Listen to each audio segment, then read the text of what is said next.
어떤 성도분이 추수감사절을 지내면서 올해 나에게 감사한 것이 무엇인가 세 가지를 써봐야 되겠다라고 생각하고 기록했답니다. 그런데 기록을 하면서 점점 더 감사할 일들이 생각이 나서 적다 보니까 10개, 20개가 되었다라고 하는 고백을 들은 적이 있습니다.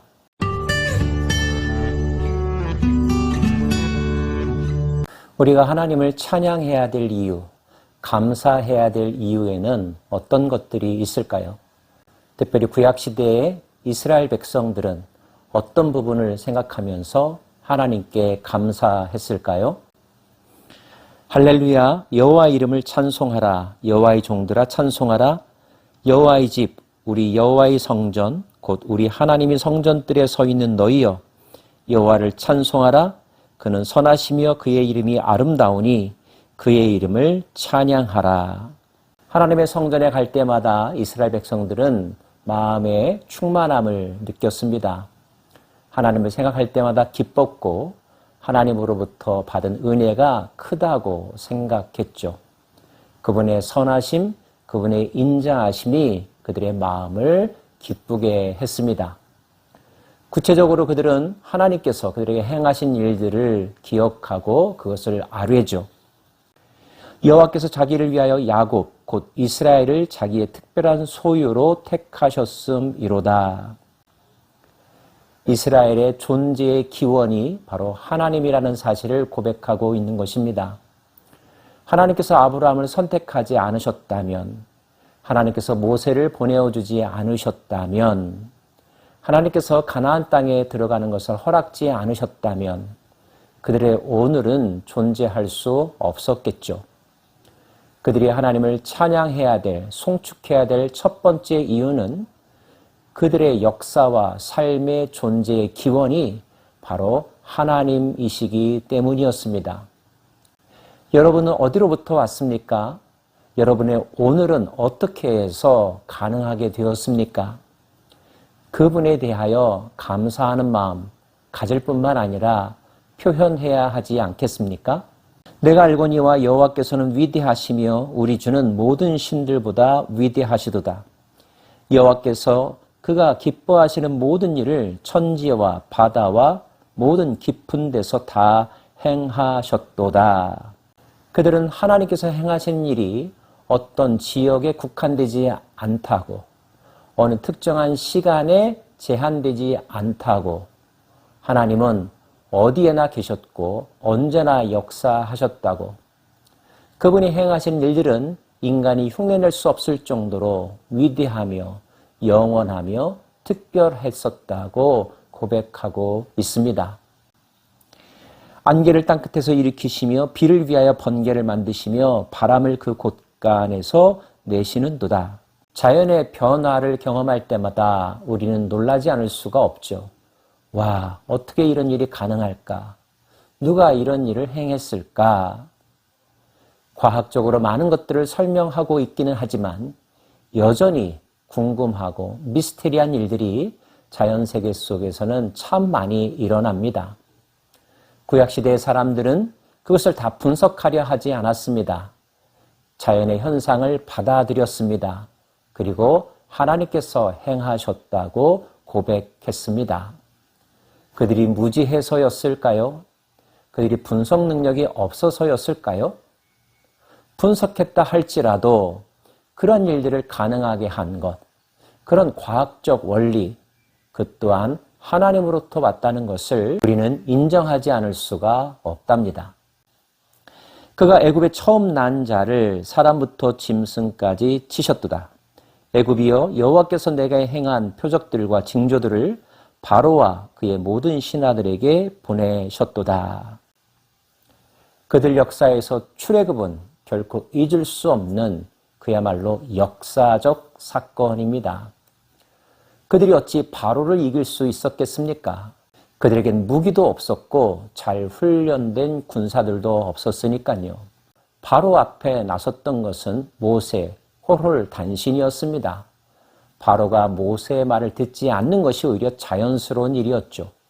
그럼에도 불구하고 결국 바로는 고개를 숙였습니다.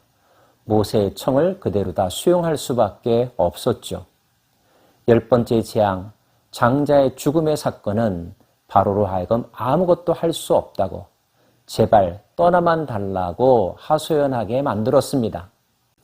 이런 일들이 어찌해서 가능했습니까? 하나님의 영이 그 땅 가운데서 행하신 일이라는 것, 불가사의한 일이라는 것, 그날의 사건으로 말미암아 이스라엘 백성들에게 주어진 것은 바로 해방이었습니다. 해방을 맞이한 그들이 하나님께 감사하는 것은 당연한 일이었겠죠.